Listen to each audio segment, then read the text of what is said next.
өтіп келдіңіз. Бұл мұрынтан бері ойланып жүрген ой беле же мекен алысына фарзыңызды тағайындадыңызбы?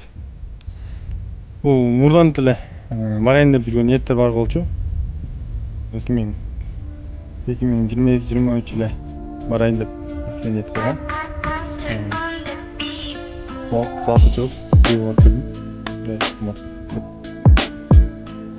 болсо да аскер кызматкерлерин жашоосун көрүп ушул жака Алдыда аскер кызматкери болуп эмгектенейин деген ойлор барбы?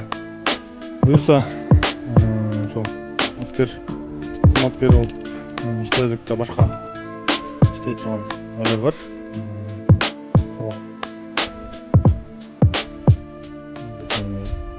Өкмөт тарабында иштейт ойлор бар.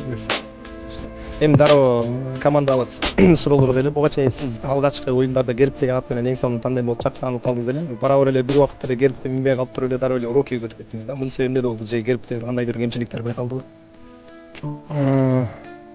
Эми герб менен 2022-23 24 жыл 3 жыл таптым абакта. Албатта мактап болгон.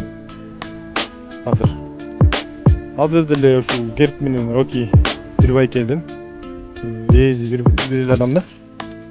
Тиги жылтыртан майда бир аз травма алып калгам. Ошого байланыштуу Рокинин колуна. Алдыдагы оюнга да ушул Роки менен оюнга чыгасыз. Буюрса. Ошо эми көрсөтөсүз. Герб командада барбы?